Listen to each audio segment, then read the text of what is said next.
Bismillahirrahmanirrahim.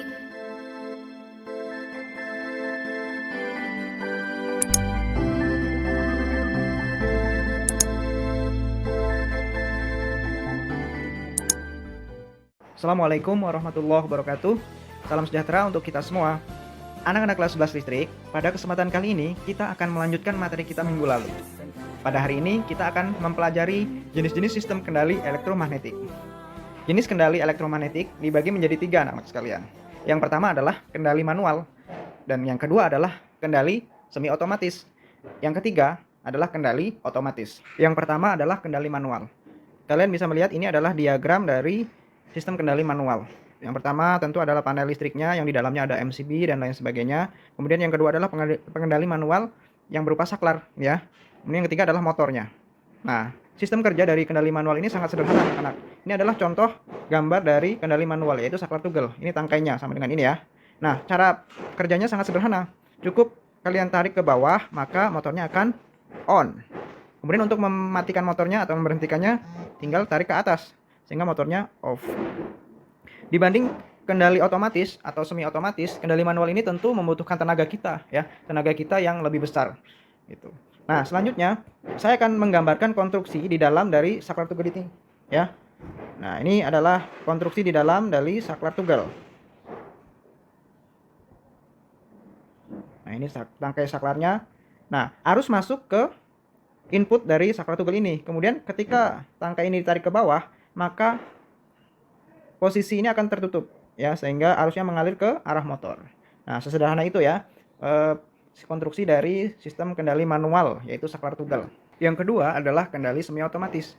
Ini adalah diagram dari kendali semi otomatis. Diawali dengan panel listrik yang berisi MCB, kemudian mengarah ke kendali semi otomatisnya. Yang di dalam ini adalah komponen-komponen ini. Contoh, di sini ada kontaktor, kemudian di sini ada tor, di sini ada TDR, kemudian ada push button, ya. Kemudian arah selanjutnya yaitu ke arah motor. Nah, konstruksi dari sistem kendali otomatis ini diawali dengan ditekannya tombol push button ini ya. Ini yang seperti kita pelajari sebelumnya, ada kontak NO dan NC ya. Yang ini adalah pasangan kontak NO, yang ini adalah pasangan kontak NC. Nah, selanjutnya adalah kontaktor ya. Kontaktor juga beberapa hari yang lalu kita sudah pelajari. Ini adalah sistem pengendali otomatis berbasis elektromagnetik, gitu ya. Kemudian tor ini adalah sebagai pengaman dari ketika terjadi motor beban lebih. Kemudian timernya tentu mengatur timingnya. Jadi kita akan menggunakan sistem forward reverse yang otomatis menggunakan timer, atau juga bisa menggunakan sistem start delta, itu menggunakan timer ini. Saya akan coba menjelaskan tentang kontaktor magnet. Jadi teman-teman, di sebelah kiri ini adalah gambar dari kontaktor magnet, sedangkan di sebelah kanan saya ini adalah gambar penjelasan bagian-bagian dari kontaktor magnet. Jadi kontaktor magnet pada umumnya terdiri dari 3 kontak utama, yaitu kontak 1, 2, 3, 4, 5, dan 6, dan simbolnya adalah yang ini teman-teman. Dan semua kontak utama itu adalah NO atau normally open. Penjelasan tentang normally open bisa teman-teman lihat di video saya sebelumnya tentang push button, normally open, dan normally close. Lalu juga terdapat satu kontak bantu normally open 1314 yang ini, dan ini bentuknya NO. Lalu kontak bantu 2122 yang ini, dan bentuknya adalah NC. Lalu juga terdapat kontak A1 dan A2 yang terhubung ke koil dan nantinya akan dihubungkan ke sumber listrik agar terbentuk induksi magnet di sini. Jadi teman-teman, sebenarnya kontaktor magnet ini adalah sebuah saklar yang bekerja berdasarkan induksi magnet. Maksudnya seperti apa bisa teman-teman lihat di sini. Jadi ketika A1 dan A2 dihubungkan dengan sumber listrik, maka di sini akan terbentuk induksi magnet dan menjadikan besi berwarna orange ini menjadi medan magnet, sehingga besi berwarna hitam ini menjadi tertarik seperti ini. Dan yang terjadi adalah semua kontak utama yang tadinya NO ketika tertarik menjadi NC. Begitu juga dengan kontak 1314 dari NO menjadi NC, dan kontak 2122 yang tadinya normally close menjadi NO. Dan fungsi per di sini adalah ketika diputus lagi di sumber tegangan, besi berwarna hitam ini bisa balik lagi seperti ini, dan kontak-kontak yang tadi juga akan balik lagi ke posisi semula. Saya telah membuat rangkaian dol untuk dijadikan simulasi bagi kontaktor magnet ini, yang mana bahwa di atas sini ada kabel berwarna merah, itu adalah kabel fasenya, sedangkan kabel berwarna biru yang bawah ini adalah kabel netralnya. Seperti biasa, garis berwarna merah ini artinya telah dialiri arus listrik, sedangkan yang berwarna merah jambu ini artinya belum dialiri arus listrik. Selain itu di sini juga terdapat push button normally close sebagai tombol off, lalu ada push button normally open sebagai tombol on-nya.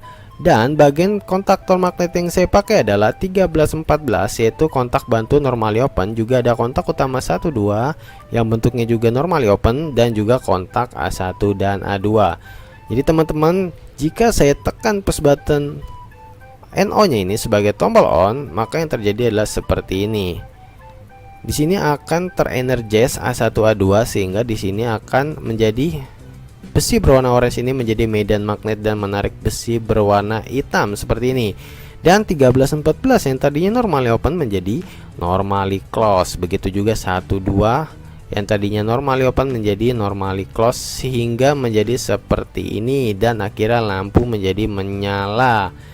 Ketika kita lepas tombol on-nya, maka di sini akan tidak ada arus teman-teman. Cuman di sini arus akan lewat melalui kontak 1314 dan tetap menghubungkan A1 dan A2, sehingga tetap ada induksi magnet di sini. Selain itu juga ketika kita coba matikan melalui push button off ini, maka di sini akan terputus arusnya dan A1 A2 akan tidak terenergize, sehingga di sini tidak ada induksi magnet dan akan balik seperti ini. Jadi 1314 akan balik lagi menjadi NO, 12 juga akan balik lagi menjadi NO, sehingga lampu menjadi mati atau tidak menyala. Jadi cukup sekian yang bisa saya sampaikan tentang prinsip dan cara kerja kontaktor magnet. Yang ketiga adalah sistem kendali otomatis. Ini adalah diagram dari kendali otomatis, diawali dengan panel listrik, kemudian kendali otomatisnya adalah berupa sensor-sensor ya. Nah, sensor-sensor di sini terdapat pada piranti yang disebut dengan smart relay. Dan juga ada pada PLC, programmable logic control ya. Nah, ini adalah untuk mengendalikan motor listrik ini ya. Jadi sistemnya otomatis. Kita diawali membuat program pada smart relay atau PLC ini ya. Kita membuat program. Ini kita bisa membuat program kalau pada smart relay langsung dari tombol-tombol ini, tombol konsol ya, disebut tombol konsol. Nah, kita membuat program pada layar LCD smart relay ini ya.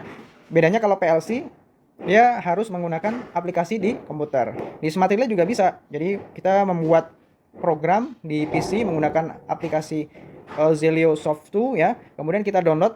Nah, kita transfer datanya pada kabel data ini. Kita masukkan, kemudian kita memprogram dan akhirnya bisa mengendalikan motor listrik sesuai dengan program yang kita buat. Jadi yang kendali otomatis ini tentunya kita cukup memonitor saja ya, membuat program kemudian memonitor. Jadi tidak mengeluarkan tenaga yang lebih besar dibandingkan yang kendali semi otomatis ataupun yang manual. Dan anak sekalian, sekian materi kita pada kesempatan kali ini. Semoga materi yang disampaikan dapat kalian pahami dan kalian aplikasikan pada kehidupan sehari-hari dan tentunya ketika praktik di bengkel nanti. Saya akhiri, assalamualaikum warahmatullahi wabarakatuh.